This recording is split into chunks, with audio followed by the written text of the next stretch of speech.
Ya, muy bien, vamos a continuar. Esto ha sido el primer tema, donde básicamente hemos abordado anatomía y fisiología de la vía aérea. Vamos a recordando, ¿no? Porque todos lo sabemos. Y ya recordando, de repente por ahí viendo un poquito más, por esto es que el alveolo hace esto, por esto, etcétera. Recordando un poco cuántos alveolos tenemos, tan importante, ¿no? Recordamos un poco los neumocitos tipo uno, neumocitos tipo 2. ¿Ya? Y ahora vamos a ver otro tema muy importante. Vamos a ver oxigenoterapia. Muy bien, vamos a recordar. A ver, coméntenme, ya vamos, porque como les decía, me gusta que sea pues un ambiente de participación. Coméntenme ustedes, ¿han usado la oxigenoterapia? Yo me imagino que sí, ¿no? Desde el pregrado, pues es uno de los temas que más nos dan, ¿no? La oxigenoterapia dentro de nuestras prácticas. Sí, muy bien, Ana, Carolina, que veo por aquí, Nancy, Daisy y a todos los que todos los que están participando. ¿En qué consiste la oxigenoterapia? Consiste en aportar, ¿ya?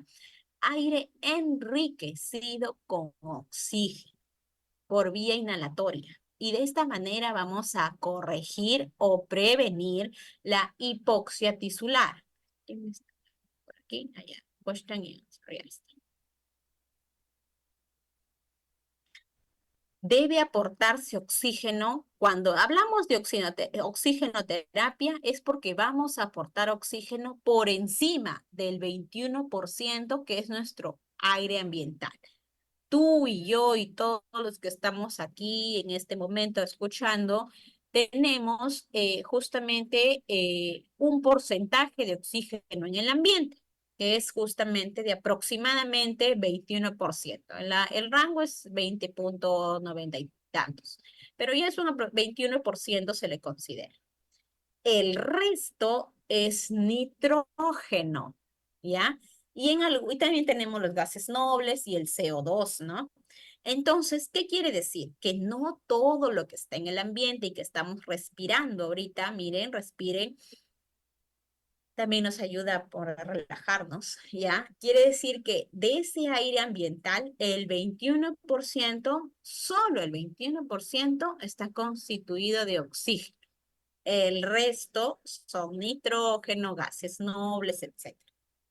Es decir, yo le debo dar a mi paciente una gran cantidad de oxígeno, no necesariamente. Va a depender de acuerdo a su necesidad de oxígeno. A ver qué me dicen por aquí. No, muy bien, José, muy bien, José. No, o sea, va a depender de acuerdo a la necesidad que nosotros tengamos. ¿Por qué? Porque el oxígeno es un medicamento, ¿ya? El oxígeno es un medicamento y como tal debemos tener mucho conocimiento, muchas habilidades, ser muy cauto al momento de justamente administrar oxígeno. El oxígeno es un elemento químico de número atómico 8 y está representado por el símbolo de O mayúsculo. El oxígeno es justamente un elemento químico gaseoso, incoloro, inodoro y también insípido, abundante en la corteza terrestre, en la naturaleza y el océano, y es imprescindible para la vida. Depende de los metros sobre el nivel del mar, sí, sí, exactamente, depende de mucho de ello. Por ello es que nuestros colegas, nuestros compatriotas, ¿no? De repente que estamos un poco más lejos, bueno, yo estoy a nivel del mar, pero hay personas, por ejemplo, yo viví en Huaraz, ¿ya? Y por ejemplo, allí estamos a casi 3.000 metros. Entonces, nuestra concentración de oxígeno, sí, pues varía un poco respecto a ello. Por eso es que la oxigenoterapia está indicada cuando la presión de oxígeno es menor de 60 milímetros de mercurio o cuando existe una insuficiencia respiratoria u otras enfermedades que pueden producir una hipoxemia aguda.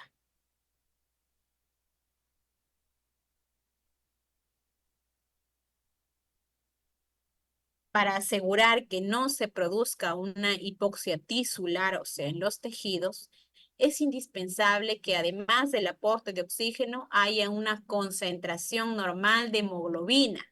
Por eso es que las personas anémicas justamente podrían tener algún tipo de diferencia con la saturación de oxígeno, que es uno de los parámetros que nosotros medimos dentro de nuestras funciones vitales.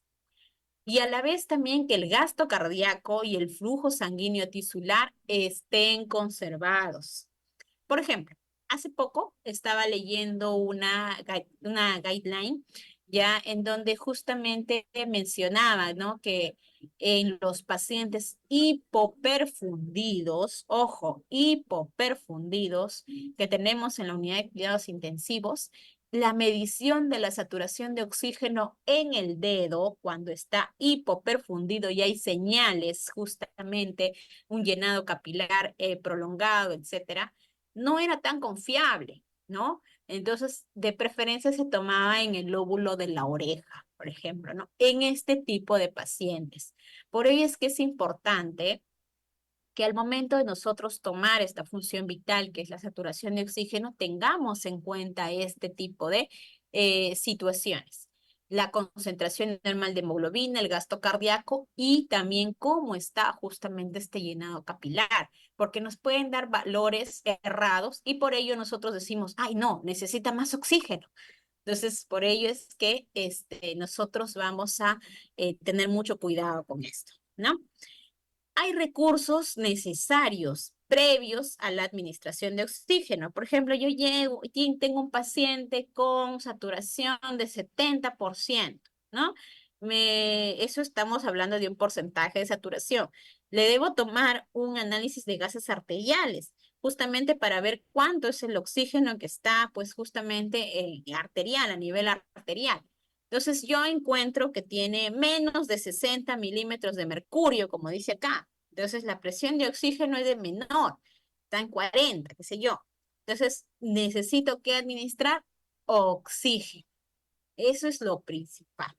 Luego vamos viendo de repente por allí otro tipo de cosas, ¿no? Porque puede ser que este paciente necesite justamente un dispositivo de vía aérea o solamente está consciente, despierto, maneja muy bien. Este paciente lo que sí tiene es justamente un problema de intercambio gaseoso producido por muchas patologías, ya hay muchas patologías, una de ellas es la neumonía, pero realmente hay muchas patologías que generan insuficiencia respiratoria.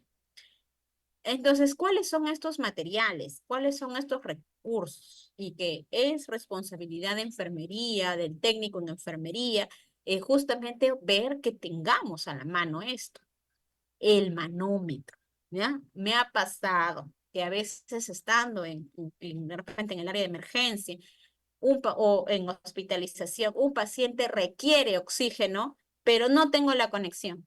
Uy, ¿qué hago? ¿De dónde saco el oxígeno? ¿Le soplo? No, ¿ya? Entonces, ¿qué hacemos? Primero, identificamos las conexiones de oxígeno, ¿no? Verificar, porque puede que esté la conexión, el oxígeno empotrado, pero no sale el oxígeno.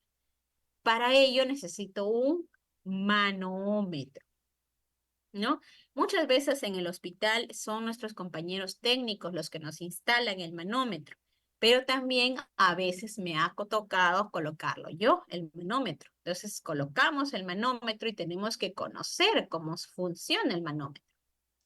Revisamos las conexiones, aquí por ejemplo vemos que hay conexión, ¿ya? Pero no tengo conexión, se acabó el oxígeno, no hay. Entonces, ¿qué uso? Balones, porque eso sí tenemos en el servicio. A ver, ¿quién me respondió por aquí? Ah, ya. Sí tenemos balones en el servicio, siempre hay. En todo servicio hospitalario hay un balón de oxígeno, que puede ser diferente las capacidades de uno de otro, ¿no? Puede ser, existen el oxígeno, por ejemplo, los manómetros, ¿no? Los manómetros de alto flujo y de bajo flujo, existe, ¿ya? Pero cuando ya tenemos los balones como tal, ya vienen con su propio manómetro, ya casi para usar nada más, ¿no? Directo. ¿Qué más tengo que tener? El flujómetro. Esto también es importante. A veces no te encontramos dónde está, no lo encontramos, ¿no? Pero lo podemos instalar nosotros porque Mina tiene una llave rosca, ¿ya? Este es otro elemento importantísimo, el humidificador. ¿Recuerdan para qué servían las fosas nasales? Pero ¿qué ocurre si yo le doy oxígeno, pero no por las fosas nasales, sino le doy oxígeno, vamos a suponer, con máscara de reservorio? Entonces necesito humidificador, sí o sí necesito humidificador. Ahora, jamás, a ver, por aquí, calienta, humidifica, filtra, sí, las funciones de las fosas nasales. Este humidificador debe ser llenado con agua, ¿ya? Jamás con cloruro, jamás, nunca, nunca, ni con dextrosa, ni con nada. Tiene que ser llenado con agua. ¿Por qué? Porque el cloruro a ver, ¿quién me dice? Agua destilada, agua destilada, muy bien. Sí, ¿por qué? Porque justamente este cloruro se condensa. Recuerden que tiene sodio y tiene cloro a muy baja concentración, pero lo tiene. Entonces, por ello es que es importante, ay, perdón, ya nos hemos pasado. Y por eso es que es importante que siempre tengan a la mano el humidificador y saber justamente que lo deben llenar con agua, agua destilada. Y luego tenemos este otro dispositivo tan importante que no parece que fue, ¿dónde está? Decimos a veces me ha pasado que he tenido que llevar al paciente a sala de operaciones o he tenido que llevar al paciente a la tomografía y no aparecen los niples. ¿Dónde está el niple? Decimos, ¿dónde? Y son tan pequeñitos que a veces se esconden, como yo digo. ¿No? Este niple se une justamente a la conexión en el lado de la parte baja, viene como acá en la imagen, se une y también te da el oxígeno, ¿no? Pero sí o sí necesitas tu humidificador cuando va no es invasivo. Este niple puede funcionar cuando son invasivos o también puede funcionar cuando vamos a nebulizar, porque cuando nebulizamos ya tenemos justamente la copita donde hay agüita y necesitamos que el medicamento ingrese a las vías respiratorias. Sí, también agua hervida. Si no hay destilada, por eso justamente lo importante es que sea agua. O sea, no importa si es agua hervida, no usen agua de caño, ¿ya? Porque eso también viene ahora glorificada y todo, ¿ya? Pero sí, se ha usado aguas. Entonces, eh, yo conozco la realidad estando en provincia también, entonces sé que a veces no tenemos los recursos. Pues estamos de repente en un puesto de salud, un centro de salud, y no hay, se acabó, y los reinsumos llegan todavía de aquí, no sé, en días, o se malogró la carretera y no se acabó. Entonces, ¿qué puedo hacer? Pues sí, usar el agua hervida. Por aquí me dijeron algunos. Lo ideal es agua destilada, por supuesto que sí, ¿no? Pero si no tenemos, tratar en lo posible, ¿ya? En lo posible de poner agua por lo menos hervida y cambiar lo más pronto posible a un agua destilada. Entonces le seguí hablando del niple, ¿ya? Le seguí hablando justamente esto de acá nos ayuda a la salida de oxígeno. No es húmedo, ojo, el único que humidifica es este humidificador, pero este niple nos ayuda a cierto tipo de conexiones, como la nebulización o también cuando vamos a llevar paciente en un transporte muy rápido. Nos puede ayudar el niple.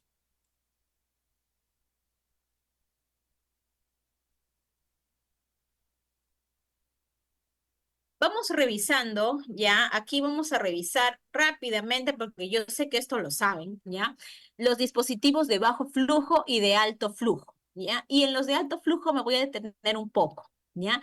Los dispositivos de bajo flujo son muy conocidos. La cánula binasal, la máscara de oxígeno y la máscara con bolsa de reservorio.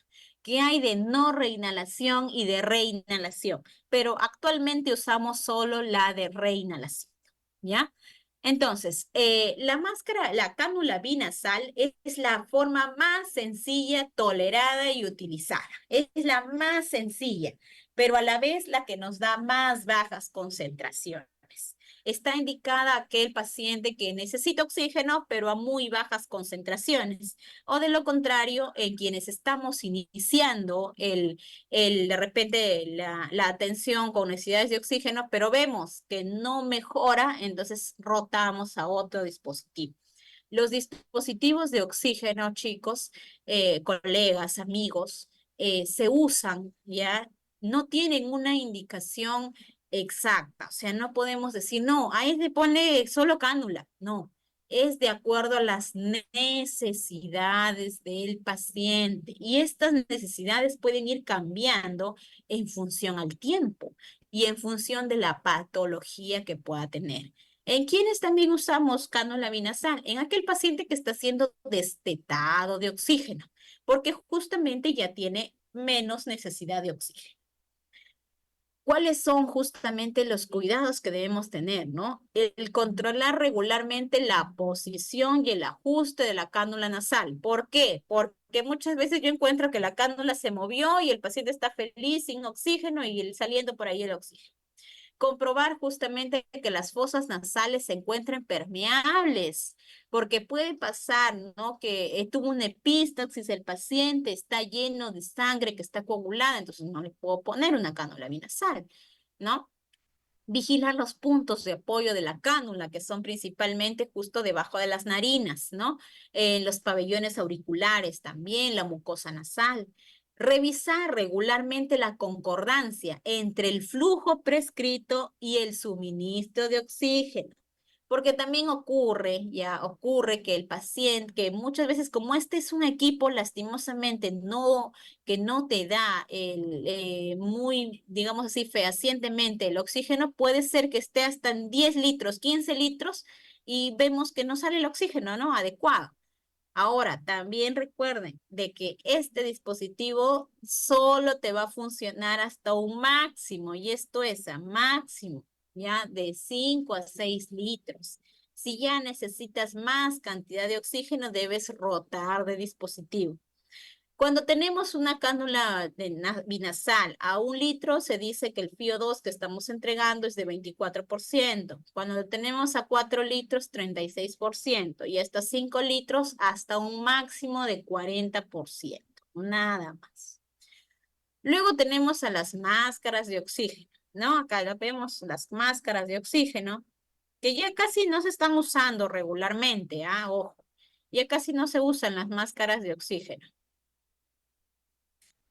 Por eso decía que, Cristi, te respondo a tu pregunta ahora, decía que es importante tomar un AGA, pero si no lo tengo a la mano por cualquier motivo, primero voy iniciando con este tipo de dispositivos desde el más bajo y ir rotando de acuerdo a la necesidad del paciente hasta que se le pueda tomar un AGA.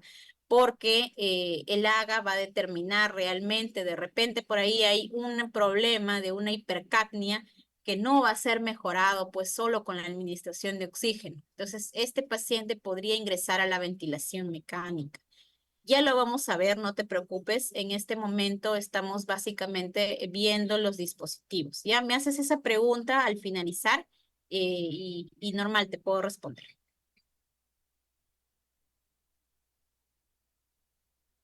Uy, me fui.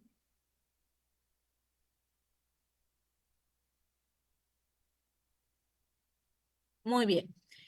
Luego tenemos en las máscaras de oxígeno, que está indicado en los pacientes con una hipoxemia leve, ¿no? Leve, o sea, una hipoxemia leve y durante el transporte. Posee orificios laterales que permiten la salida del volumen de aire expirado a través de válvulas unidireccionales. Ojo, y esta es la diferencia con la bolsa de reservorio, que ya lo vamos a ver.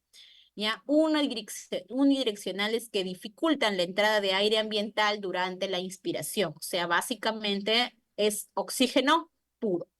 Abarca la nariz, boca y mentón del paciente. Se dice que cuando damos un flujo entre 5 y 6 litros, el FiO2 es de 40%. Si damos un flujo de 7 a 8 litros, el FiO2 es del 60% como máximo. ¿Ya? Los cuidados de enfermería que podemos ver sería vigilar las posibles fugas de aire y fundamentalmente hacia los ojos del paciente, que luego produce resequedad. prevenir irritación en la piel y úlceras por presión, sobre todo en la nariz, ¿no? Que tiene aquí un dispositivo metálico para ajuste y controlar regularmente que la mascarilla se encuentre en la posición correcta, porque a veces también ocurre que el paciente la mascarilla lo tiene por los ojos, ¿ya? O se lo baja al cuello como collar lo tiene. Entonces, hay que estar revisando eso. Ahora ya vamos a ver a la máscara con bolsa de reservorio, ¿ya? Justamente se piensa de que esta máscara con bolsa de reservorio está indicada para los pacientes con necesidades de oxígeno a altas concentraciones, como en la insuficiencia respiratoria grave o la intoxicación por monóxido de carbono. Está indicado en usuarios, pero que tienen un patrón estable. Ojo, miren la diferencia. Un patrón estable, o sea, no hay nada más con ellos. Ellos están despiertos, conscientes, su frecuencia respiratoria está, si bien es cierto, taquipneico, pero los volúmenes que va a manejar este paciente, o sea, no hay una dificultad respiratoria, sino solo una insuficiencia, está en rangos normales. Y eso es lo que creo que más o menos le estaba preguntando a su compañera. Pero, ¿qué ocurre si el paciente está con Glasgow disminuido, menor de 8? Sí o sí procede, y es el siguiente tema que van a ver con el licenciado Marco, que procede la intubación. Pero ahorita vamos viendo dispositivos de bajo flujo. Todavía estamos en bajo flujo. Repito, estos dispositivos están indicados en usuarios con un patrón estable, con una frecuencia respiratoria y un volumen corriente en rangos normales.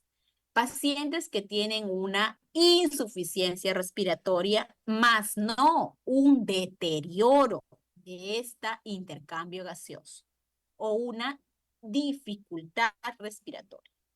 Se caracterizan por la inhalación por parte del paciente de aire enriquecido en oxígeno al mismo tiempo que del ambiental.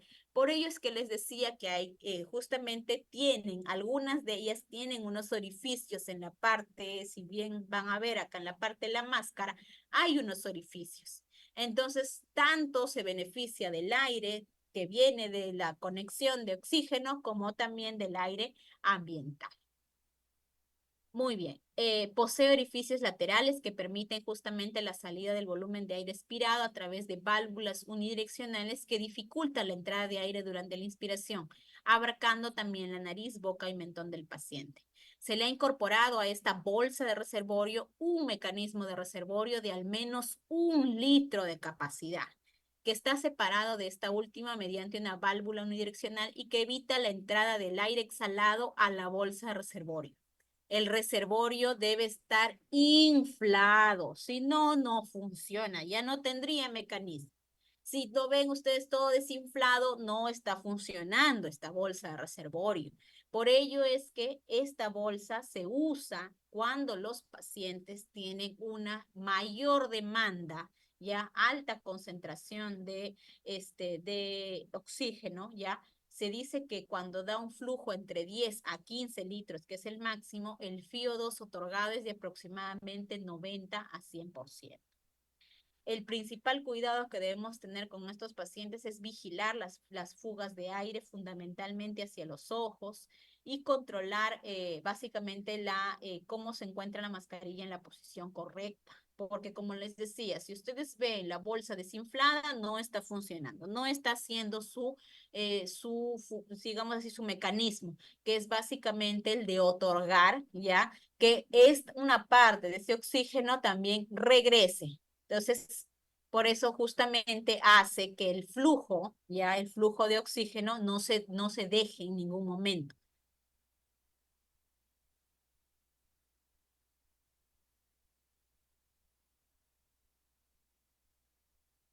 Ahora vamos a ver a los dispositivos de alto flujo, ¿ya? A los dispositivos y de alto flujo. ¿Cuáles son esos dispositivos? El primero y no invasivo, ¿ya? Es la máscara de Venturi. ¿Y por qué se llama máscara de Venturi? porque el efecto justamente de esta máscara se basa en el principio de Bernoulli, por el cual cuando un flujo de oxígeno pasa por un orificio estrecho, aumenta su velocidad, arrastrando a través de la presión negativa aire que se mezcla con el oxígeno. Por lo tanto, logrando de esta manera una concentración de FiO2 estable. Por lo tanto, el FiO2 va a depender de las variables del flujo y de la apertura de la válvula. Por ello es que nosotros tenemos estas válvulas, ¿ven? Miren, actualmente hay dos modelos y ojo, puede que siempre tengan solo este o pueden también traerles este. Hubo un tiempo en que la Seguridad Social trajeron este tipo de dispositivos y nosotros teníamos que conocer, ¿no? Justamente porque ya no era como solo el conector blanco y el conector verde, sino había por diferentes colores, era justamente el flujo o el FiO2 que le entregábamos al paciente. Muy bien. Entonces, ¿en quiénes está indicado esto? En la hipoxemia moderada, con requerimientos altos pero estables de oxígeno. Sobre todo esto se puede usar en los pacientes post-extubación, pero que están totalmente lúcidos. Pacientes también que hacen retención de CO2, también se podría usar justamente la máscara Venturi e indicada en los pacientes en los que se debe asegurar el mantenimiento de la presión de oxígeno y al mismo tiempo que se deba conservar justamente la respuesta ventilatoria a la hipoxemia. ¿Por qué? Porque este dispositivo, a pesar de que te da un FiO de 50%, este FiO2 es estable, ¿ya? Este FiO2 es estable, a diferencia de la máscara de reservorio, que si bien es cierto te da hasta más de 15 litros, pero este flujo no es totalmente estable, porque va a depender justamente de cómo esté inflada esa bolsa, de los cuidados que pueda tener, de sobre todo también si el paciente está lúcido o no está lúcido, porque es diferente la forma de respiración de un paciente con Glasgow 15 a un paciente con un Glasgow 9 deteriorado, ¿no? Es totalmente diferente, ¿no? Incluso el esfuerzo respiratorio que hace un paciente con un Glasgow deteriorado, pues así le des el oxígeno más estable, más concentrado, realmente no va a poder hacerlo ingresar, ¿no? Y ya en estos pacientes se usa lo que es la intubación endotraqueal, ¿no? Como lo dijo acá nuestro colega José, justamente la máscara de Venturi te ofrece, ¿no? Una seguridad, ¿no? Un FiO2 confiable, mientras que el reservorio no es tan confiable. Pero también existe otro modelo de dispositivo de alto flujo, que son las cánulas nasales de alto flujo, ¿no? Que actualmente son bastante usadas. En lo particular, son un dispositivo que a mí me agrada bastante. Hay bastante tasa de éxito post-extubación cuando tú pones a un paciente con cánula de alto flujo que cuando lo pones en un BNI a que lo pongas en un Venturi directo, ¿no? Sí, realmente la tasa de éxito es muy buena, ¿no? Entonces, ¿en quiénes se usa este cánula de alto flujo? En pacientes con necesidades de aporte de oxígeno elevadas, ¿no? Tras el retiro de la intubación mecánica, cuando hay disconfort con las máscaras, esta es una cánula nasal, ¿no? Vamos a revisar con detenimiento, me voy a detener aquí porque vamos a revisar las cánulas de alto flujo, ¿ya? Entonces, en los últimos años, realmente la oxigenoterapia con alto flujo ha emergido, ya, sobre todo como una alternativa. Y esto es algo muy bueno, ¿no? Una alternativa convencional en pacientes con insuficiencia respiratoria aguda, cuando otras terapias de rescate pueden haber sido fracasadas por su alta o cuestionadas, ¿no? Por su alta dispersión de partículas. Las cánulas de alto flujo sí te ayudan mucho, ¿ya? Sí te ayudan mucho, te ofrece un FiO2 confiable, un oxígeno totalmente unificado y caliente. Y ahorita vamos a ver por qué, ¿ya? La cánula de alto flujo reduce la tasa de intubación y mejora el pronóstico clínico en los pacientes con insuficiencia respiratoria aguda. La oxigenoterapia de alto flujo consiste en la aplicación de un flujo de oxígeno de hasta 60 litros por minuto, cosa que nosotros no vamos a usar. A ver, dice Jackie, ¿por qué en tiempo de pandemia se usaba luego de cánula la máscara de reservorio? Mira, lo que pasa es que en la pandemia la máscara de reservorio te ofrecía mucha dispersión de partículas, ¿ya? Pero no había tampoco tantas cánulas de alto flujo ni ventiladores mecánicos. Entonces, esperábamos, ¿no? Que el paciente que está despierto, porque el COVID no ha sido una enfermedad, lastimosamente el COVID durante la pandemia, eh, no te generaba, pues, a no ser que ya estés en un estadio muy malo, la hipoxemia iba desde lo más leve hasta lo más grave. Entonces les poníamos las máscaras de reservorio con la finalidad, incluso se inventó el snorkel, ¿no? Cuando el paciente despierto podría avisarnos en algún momento de que la falta de oxígeno ya le sería mayor. Entonces aumentábamos a otros tipos de dispositivos.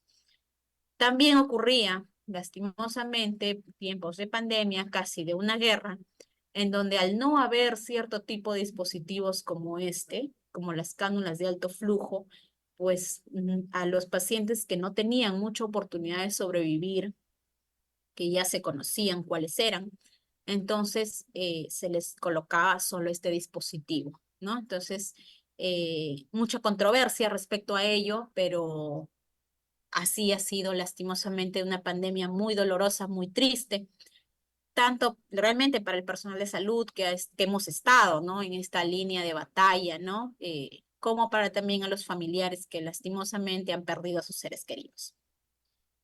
Vamos hablando de la cánula de alto flujo. Este sistema es tolerable por el paciente debido a que el gas inspirado se encuentra calefaccionado y humidificado, entregando una humedad relativa del 100%. Entrega de un flujo de gas adecuado justamente a través de la faringe nasal, ¿ya? Y vamos a ver justamente que esto reduce el trabajo metabólico, ¿no? Acá, por ejemplo, vemos una marca muy especial, ya vemos una marca que no necesariamente, ojo, no necesariamente todas las cánulas de alto flujo son de una marca. Incluso hay ventiladores mecánicos que nos ofrecen esto, ¿no? Por ejemplo, en el ResVent que tenemos en el Hospital 2 de Mayo nos ofrece la posibilidad de oxígeno, ¿no? Que puede funcionar como cánula de alto flujo. Ya oxígeno de alto flujo se le denomina. Que con ayuda de un dispositivo especial se instala, se adapta y puede funcionar, ¿ya? Siendo un ventilador mecánico. Ahorita vamos a ver los modelos diferentes que hay de cánulas de alto flujo para que ustedes los conozcan. Aquí los tenemos, ¿ya? Como les decía, tenemos a la más conocida, la marca más conocida que es Airbo, ¿ya? Que son los modelos de Airbo de Fisher Paykel, si no me equivoco, de esta marca. Tenemos otro tipo de modelos, también aquí tenemos otro, y tenemos los modelos que se hacen tipo como un ventilador mecánico, ¿no? Acá vemos, miren, cánula, no está intubado el paciente, hay un corrugado muy especial, está justamente el dispositivo de calefacción, ¿ya? Y el ventilador está funcionando para que le entregue la modalidad por alto flujo al paciente. ¿En quiénes está indicado, no? La cánula de alto flujo, ya para hipoxemia, pero sin hipercapnia. Ojo, y por eso su compañera creo me preguntaba, ¿no? ¿Qué hago si no tengo un AGA? Definitivamente al administrar el oxígeno, porque es lo que le falta. Pero en lo principal sería obtener un AGA para ver cómo está el CO2. Porque si el CO2 está reteniendo CO2, entonces, o está barriendo el CO2, las alternativas son solo la ventilación mecánica.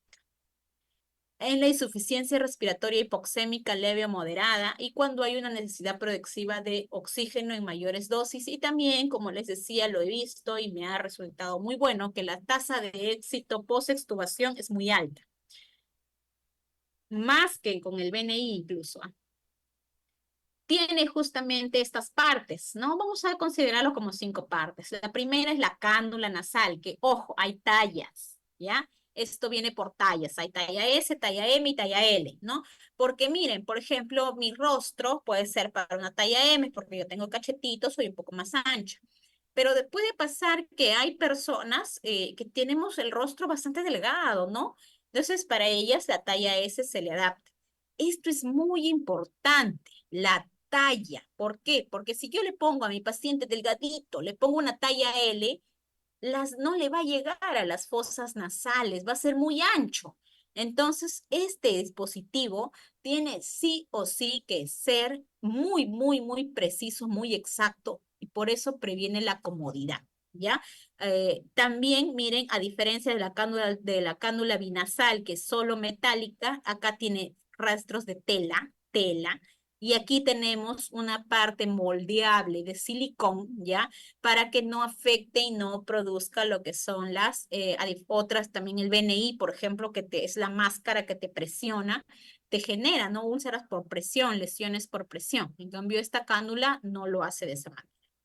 Luego tenemos al sistema generador del flujo, del alto flujo, que es básicamente la máquina, ¿ya? Acá tenemos a la máquina. Luego tenemos al calefactor. Algunos le dicen teterita, ¿ya?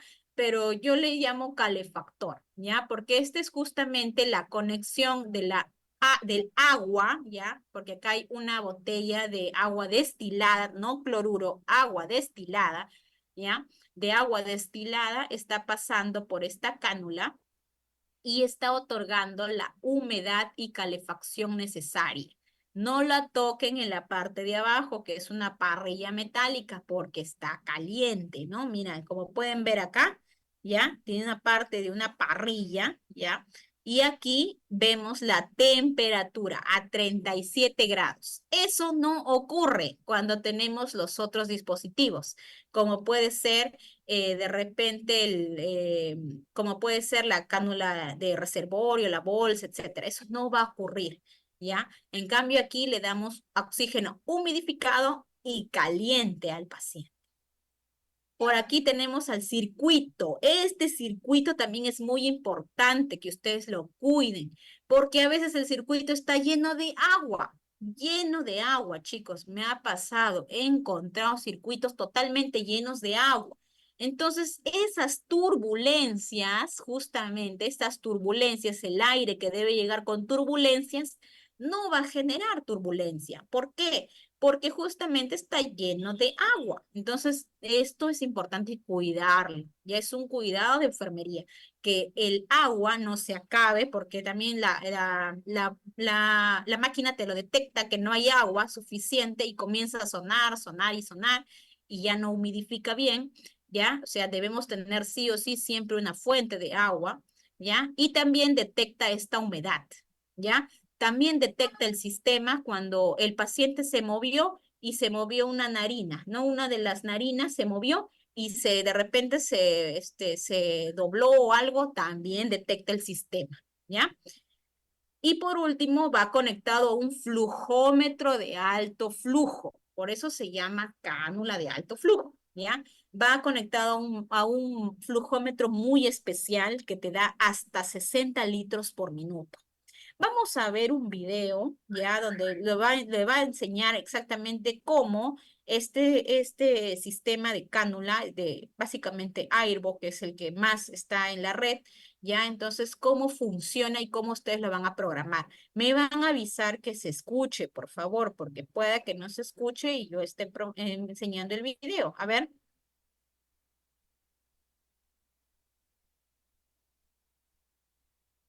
Aquí vemos cómo va a iniciar. Miren, están prendiendo. Ahí está el botón de encendido.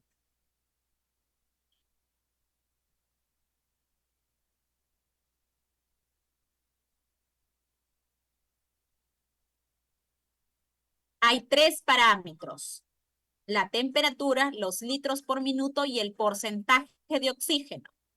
Siempre para cambiar, ahí esta flechita. Miren, ahí estamos. Cambiamos otra vez.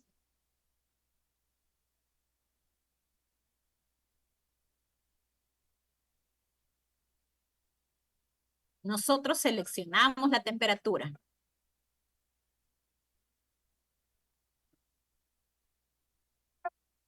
Queremos cambiar algo, modificar las dos teclas al mismo tiempo, un promedio de 30 segundos y así, cuando está parpadeando es porque lo podemos cambiar.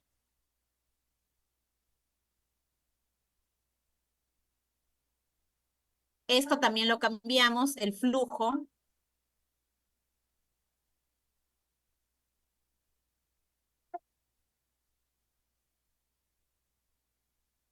pero ojo que al cambiar el flujo aquí, también debemos cambiar en nuestro manómetro. Y aquí tenemos el porcentaje de FiO2,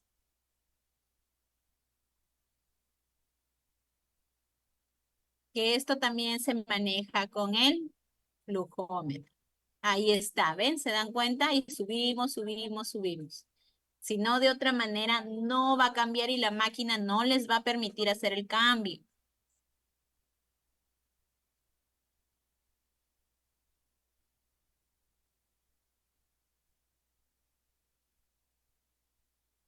Podemos dar una FiO2 de hasta 100%.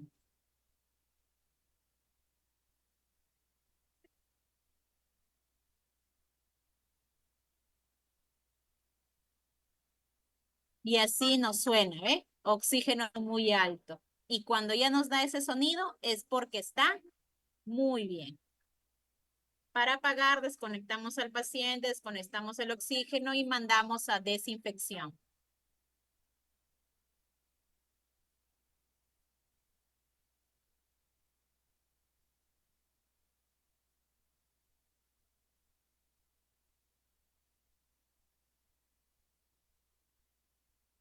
Muy bien, llegaron a observar el video, ¿verdad? ¿Se entendió? ¿Se escuchó bien? Bueno, más que todo era escucharme a mí y ver el video, ¿no? Sí, muy bien, José, gracias. Muy bien, sí, continuamos. Hoy el tiempo no nos da. Vamos. Muy bien, los efectos de la cánula de alto flujo en el paciente va a ser mejorar, ¿no? El aumento de el aumento del volumen circulante, ¿no? Y el trabajo respiratorio, mejora el trabajo respiratorio y el transporte mucociliar. Genera una presión positiva en la vía aérea. Ojo, esto es muy importante, ¿ya? Una presión positiva en la vía aérea, menor dilución del oxígeno administrado con el aire ambiente y disminución del espacio muerto. ¿Cuáles son justamente lo que yo debo observar? Porque yo puedo poner a mi paciente, ¿quiénes hacen la desinfección de los equipos? En cada hospital, cuando hablamos de hospital, existe un equipo de ventiloterapia. Ya en el Hospital 2 de Mayo existe, entonces ellos hacen la desinfección del equipo. De lo contrario, la cánula sí es totalmente nueva, es por un solo paciente y los corrugados de igual manera. El equipo básicamente lo desinfectan de la manera un poco más externa, ¿no? Porque, como decía, los corrugados y digamos, y las gafas nasales sí son por paciente, se piden a farmacia. Los parámetros de buena y mala respuesta a la cánula de alto flujo, justamente nosotros qué debemos valorar. Siempre en todo paciente, para valorar el trabajo respiratorio debemos ver frecuencia cardíaca, frecuencia respiratoria, saturación de oxígeno y esfuerzo respiratorio. Son cuatro cosas lo que nosotros valoramos en el paciente, lo que es la valoración respiratoria, ¿no? Entonces nosotros revisamos que el paciente, uno, no haya trastorno del sensorio, porque si el paciente está con trastorno del sensorio, no va a poder hacer la respiración espontánea. Entonces, también vemos la frecuencia cardíaca. Cuando hay una necesidad de oxígeno, entonces nuestro corazón comienza a latir mucho más rápido. La frecuencia respiratoria se puede mantener o aumentar, el trabajo respiratorio, existe una hipoxemia, ¿no? Que se puede ver reflejada en lo que es la saturación de oxígeno. Si le tomas un AGA, vas a encontrar una fracción justamente de FiO2 realmente baja, menor de 100, incluso para una hipoxemia grave. ¿Ya? Y existen los scores respiratorios, ¿no? Por ejemplo, el índice de ROX, que nos va a permitir justamente valorar digamos así, el éxito, ¿no? Post-extubación y de las cánulas de alto flujo. Justamente el índice de ROX es uno de los muy especializados para valorar el éxito, ¿no? de la cándula de alto flujo. Vamos conociendo los dispositivos biomédicos de la vía aérea. Les presento al tubo endotraqueal, ¿no? Este es nuestro tubo endotraqueal que tiene un largo aproximado de 40 centímetros. Ojo, 40 centímetros, ¿ya? Ustedes revisen, vayan a de repente a revisarlo en sus unidades, en sus áreas críticas, y van a encontrar que realmente el tubo mide 40 centímetros, ¿ya? Siempre, todos los tubos son universales, miden 40 centímetros. La diferencia es la fijación que yo le haga. Y ahora saquen lapicero, saquen celular, de repente calculadora, etcétera. ¿Cuánto medía la faringe? ¿Quién me dice? Yo lo dije. ¿Cuánto medía la faringe? Por aquí me respondió. A ver. 12 a 15, muy bien. ¿Y cuánto medía la tráquea?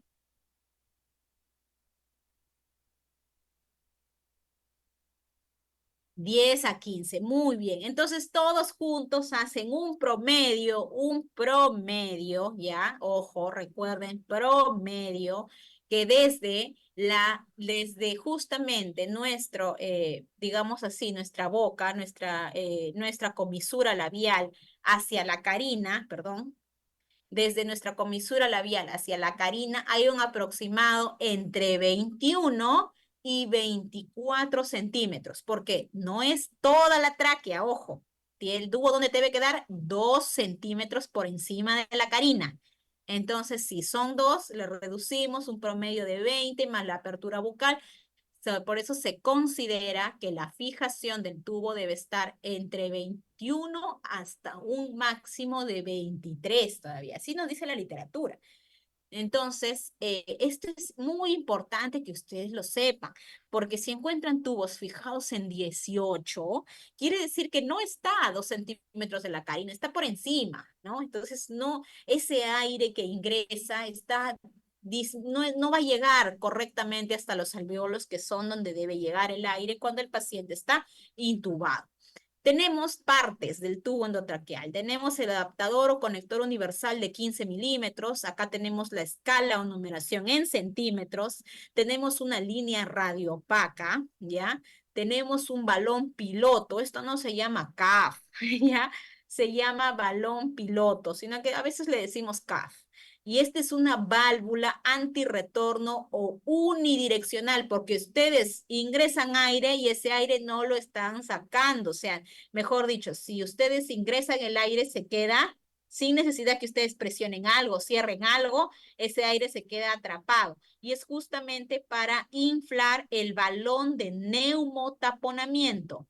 El balón de neumotaponamiento depende. Puede ser que tu paciente sea bastante alto. Entonces, si tu paciente sea bastante alto, puede que sí necesite estar fijado en 24, o de lo contrario, cuando le toman el rayos X al paciente post intubación, deciden ingresar un poco más justamente para disminuir el espacio muerto. Pero se ha escrito que a 2 centímetros de la carina es el lugar donde debe estar y terminando el tubo, que es esta porción. El balón de neumotaponamiento está justamente, ¿se acuerdan cuánto era el grosor de la tráquea? A ver, ¿quién me dice el grosor de la tráquea? Aquí está el grosor de la tráquea, aquí está muy bien, de 2 a 2,5. Entonces, por ello es que este balón de neumotaponamiento no tiene que estar insuflado así, pero hasta que ya no dé más. El valor de justamente del balón de neumotaponamiento, ya, si ustedes tienen medidor de CAF en sus unidades, revisen, ya, si ustedes lo tienen, pero debe estar a un promedio entre 20 y 30. ¿Qué será? ¿Centímetros de agua o milímetros de mercurio? A ver, ¿quién me dice?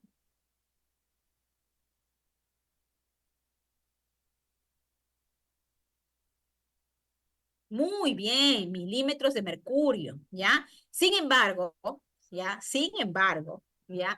Cuando nosotros tenemos, eso tienen que revisar en sus unidades, porque justamente digamos así, que nuestros medidores de CAF están en centímetros de agua, ¿ya?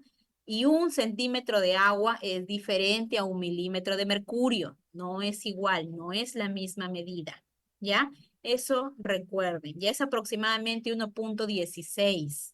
Entonces, por ello, si nosotros ojo, si nosotros tenemos que nuestra medición del CAF es entre 20 y 30 centímetros de agua, ¿cuánto en milímetros de mercurio estamos haciendo la presión en la tráquea?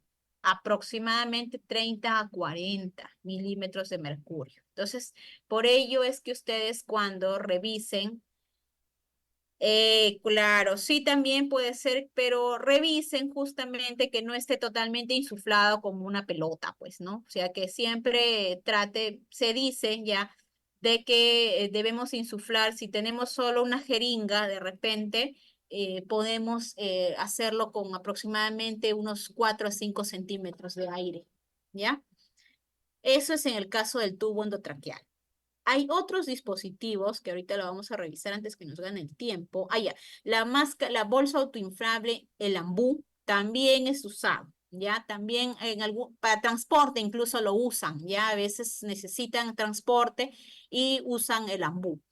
Ya, esto se puede usar justamente con una cánula orofaringea, permite el paso de aire en una única dirección e impide la reinhalación.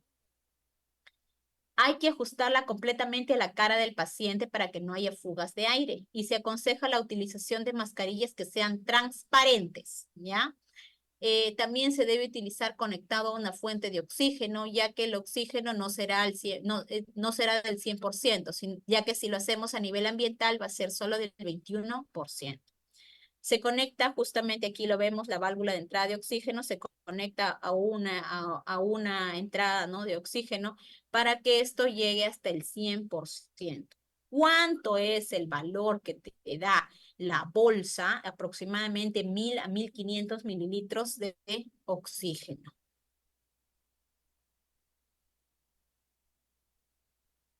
Sí, también, claro, por supuesto. Antes de la intubación también vamos a usar el ambú, ¿ya? No se llama ambú, se llama bolsa de, a ver, acá lo estamos viendo, se llama, uy, me fui, se llama bolsa autoinflable, ¿ya? Ambú es una marca, ¿ya? Ambú es una marca que apareció en Estados Unidos y desde allí lo venimos trayendo, ¿no? Decimos, tráeme el Ambú, ¿no? Pero en realidad su nombre, como mi nombre es Janina, es la bolsa autoinflable. Muy bien, continuamos. Vamos a ver a la máscara laríngea, ¿ya? La máscara laríngea es un dispositivo recomendado especialmente en casos de vía aérea difícil, ya sea anticipada o no. Y luego de intentos de intubación fallida, ¿ya? En lo que es de repente por ahí un pabellón quirúrgico o para ser utilizada por personal de rescate inexperto en intubación traqueal, porque realmente lo podemos usar todos. Es muy también bolsa de resucitador manual, bolsa autoinflable es su nombre. Ya, aquí tenemos a la máscara laringea, tenemos partes. Es mucho más, se parece a una máscara, a un tubo endotraqueal, pero la diferencia es que solo va a quedar en la laringe, no va a ingresar a la tráquea, solo en la laringe. Y es por ello que esta máscara debe ser reemplazada por un tubo endotraqueal cuando ya llegamos a escenarios intrahospitalarios. Aquí tenemos un CAF, ¿ya? Aquí también tenemos un CAF o un balón de neumotaponamiento, en donde justamente aquí no podemos hacer ingresar aire o también podemos hacer ingresar agua en algunos casos. Ya aquí vamos a ver que el tamaño ya de la máscara y el volumen que debe tener para inflar o el CAF es de acuerdo al peso del paciente. Tenemos que mientras más peso tenga el paciente, el volumen del CAF va a ser mayor. La maniobra de inserción de una máscara laríngea es muy sencilla, ¿ya? Pero es muy importante que lubrique esta máscara, porque si no, no va a poder ingresar con facilidad y vamos a demorar. Y recuerden que habíamos dicho en vía aérea que no podemos demorar porque está en riesgo la vida del paciente, ¿ya? Entonces, este es un dispositivo que podemos usar de manera rápida, sencilla y para personal inexperto en intubación endotraqueal.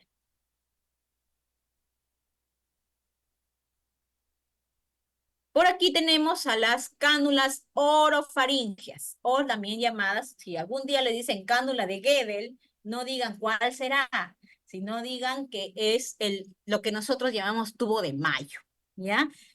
Más lo conocemos como tubo de Mayo, pero es su nombre, así como ya les mencioné, el mío es Janina, este se llama cánula orofaringea o cánula de Gödel, el cual también viene por tamaños, ¿ya? Y justamente para calcular el tamaño yo debo tomar como referencia justamente la comisura labial hasta el lóbulo de la oreja. ¿Qué ocurre si pongo un dispositivo muy pequeño? No va a realizar la función que es justamente la de retraer la lengua para poder aperturar la vía aérea y que la lengua no sirva como una obstrucción. Justamente la forma de colocar es así, ya como lo podemos ver aquí, ingresamos y luego justamente volteamos la cánula de modo que está anatómico hacia la faringe. Luego tenemos al tubo de traqueostomía, ¿ya? Esto ya básicamente es usada en pacientes con larga estancia hospitalaria, pero que requieren de alguna forma de un apoyo oxigenatorio o también puede estar sin apoyo oxigenatorio, ¿no? Básicamente es para aperturar la vía aérea, ¿no? Acá tenemos la cánula, ¿ya? En donde básicamente también hay un balón de neumotaponamiento y como pueden ver es muy pequeñita, ¿no? ¿Ven? Chiquita. ¿Cuánto es aproximadamente el diámetro? Ojo, ¿no? Hay cánulas que le llaman extra large, ¿ya? Que son muy especiales y es justamente para aquellos pacientes que de repente tienen algún tipo de, ya hay una laceración por ahí a nivel traqueal, etcétera. En esos tipos de pacientes hay cánulas especiales. Es muy importante que ustedes sepan manipular la cánula, ¿ya? Porque existen cánulas con fenestra y sin fenestra. El equipo que viene así, tal cual, ¿ya? Entonces, nosotros tenemos dos cánulas. ¿Por qué? Porque tenemos que hacer una limpieza adecuada de las cánulas. Puede que el paciente tenga muchas secreciones, entonces se hace dejamos una y con la otra podemos limpiar. Ahora, también esta cánula con fenestra les ayuda a la fonación. ¿Ya? ¿Por qué? Porque el paciente no te va a poder hablar, no vas a poder entender bien porque las cuerdas vocales justamente están digamos así, no están funcionando. Entonces, ¿qué hacemos? Con esto les ayuda de cierta manera a poder mejorar el hablar. Acá tenemos a la cánula interna y tenemos también un obturador. Va a llegar el momento en el que el paciente van a ya tratar justamente de retirar la tráqueo porque ya no la necesita, porque ya la causa por la que estuvo usando la tráqueo de repente ya no es necesaria. Entonces lo van a obturar. Y es por ello que es importante que ustedes, cuando el paciente ingresa un paciente, porque mayormente traqueostomía lo usan en las unidades de cuidados intermedios y en hospitalización. Entonces, cuando ustedes reciben a un paciente así, deben revisar que esté justamente todo este equipo, porque esto les va a servir a ustedes. Ya todo esto tiene una razón y es justamente las que les estoy comentando.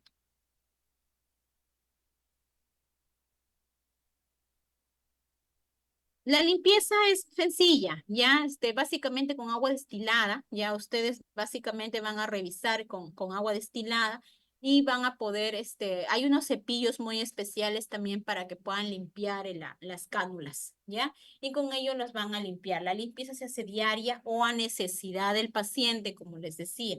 porque puede ser que el paciente tenga muchas secreciones y tienen que limpiarla hasta cada 12 horas, ¿ya? Aquí vamos a ver ya cómo es el escenario preintubación. Voy dándole un poco de pase ya a quien viene, que es el licenciado Marco, ya que va a hablarles directamente de la intubación endotraqueal. Entonces, ¿qué necesitamos nosotros para poder intubar? Necesitamos primero que nada los equipos de protección. Es muy importante. ¿Por qué? Porque nosotros no conocemos de repente que el paciente pueda tener miles de patologías, ya entonces, y durante la intubación que tenemos un acceso a las vías aéreas, hay bastante aerolización.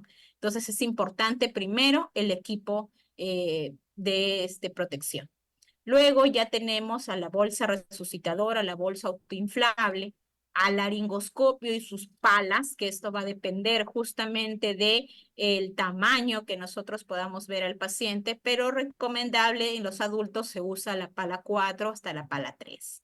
Ya también debemos revisar que esto esté con pilas o si de lo contrario esa batería que esté cargado, porque también puede ocurrir que sea un escenario de emergencia y no está cargado. Y el médico no va a poder, o quien haga la intubación, no va a poder ver porque necesita sí o sí una luz. ¿Ya? Luego tenemos el tubo endotraqueal, que se puede decir que para varón es entre 8 y 9 y para mujer entre 7 a 7,5. Pero también ocurren que a veces hay intubaciones difíciles y usan el 6, 6,5. Se debe aspirar las secreciones del paciente, porque si vamos a intubar, las secreciones no permiten, ¿ya? Ojo, no permiten observar. Y siguiente y muy importante, que si vamos a aperturar vía aérea, estas secreciones de la parte, vamos a decir, alta de las vías respiratorias no pueden ingresar hacia el pulmón. ¿Ya? Entonces es muy importante siempre la aspiración de secreciones y tener a la mano nuestro coche de paro y monitorización para poder ver cómo está nuestro paciente y el éxito de nuestra intubación. Para ver cómo vamos a, lo voy a tratar de forma muy rápida porque seguro esto va a ser motivo de la siguiente exposición. Ya la guía de intubación rápida, que es la que actualmente se usa en las unidades críticas, menciona que hay pasos, ¿ya? Para poder hacer esta intubación. Una de ellas es la preparación, ¿ya? En donde vamos a básicamente a monitorizar y vamos a preparar todo nuestro material, que es lo que habíamos visto anteriormente, en la lámina anterior. Luego existe un tiempo de oxigenación en donde usan justamente la bolsa autoinflable, la bolsa de resucitación conectada a un sistema de oxígeno. Y luego función del enfermero, enfermera, premedicar. ¿Ya? Vamos a premedicar si el paciente está muy inestable, vemos qué tipo de drogas poder usar y vamos a iniciar con lo que es los medicamentos, entre ellos el fentanilo, midazolam, propofol y en algunos casos usamos rocuronio o becuronio. Procedemos a la intubación, comprobación y último, fijación del tubo endotraqueal, que es lo que ya le habíamos estado hablando entre 21 y 23, que es lo que se ha normalizado. Muy bien, eso ha sido todo conmigo. ¿Tienen preguntas? He estado respondiendo ya algunas preguntas de algunas personas que han estado haciéndolos. Si tienen alguna pregunta, pueden hacerlo, por favor. Sí, excelente exposición, licenciada. Bueno, estimados participantes, hemos culminado con el tema número 2. Vamos a iniciar con la ronda de preguntas. Recordarles que tienen el botón del chat para que puedan realizar sus consultas. O también pueden levantar su manito por Zoom para que podamos activarle su micrófono y así puedan participar todos.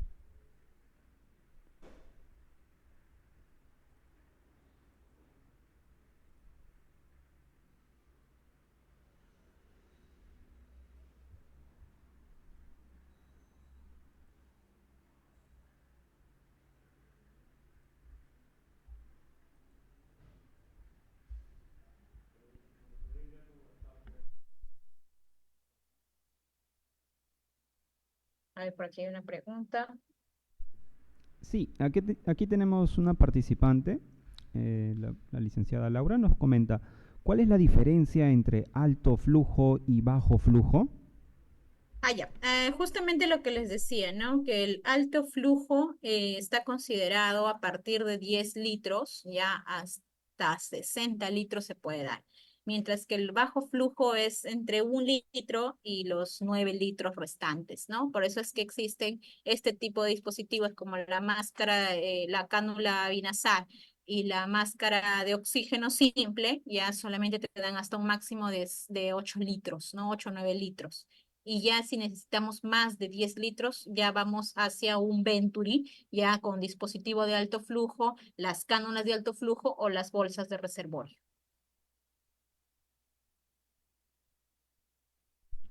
Excelente. Muchas gracias, licenciada Yanina. Hemos culminado con el tema número 2. Antes de poder despedirla, quisiera que nos pueda brindar algunas palabras, por favor. Sí, muy bien, muchas gracias. Justamente yo les agradezco el tiempo y a la invitación también a ustedes de Asís y a mis compañeros que van a continuar en estos días de exposiciones. Mío ha sido el primer tema. Vamos, como les decía, hemos centrado con una educación inductiva, ¿no? Desde lo simple hasta lo complejo. Entonces consideramos que lo simple los hemos podido dar ahora y vienen ya cosas un poco más especializadas que ya lo van a ver en los siguientes temas. Muy bien. Excelente. Muchas gracias, licenciada Yanina. Hasta otra oportunidad. Siempre es un gusto contar con su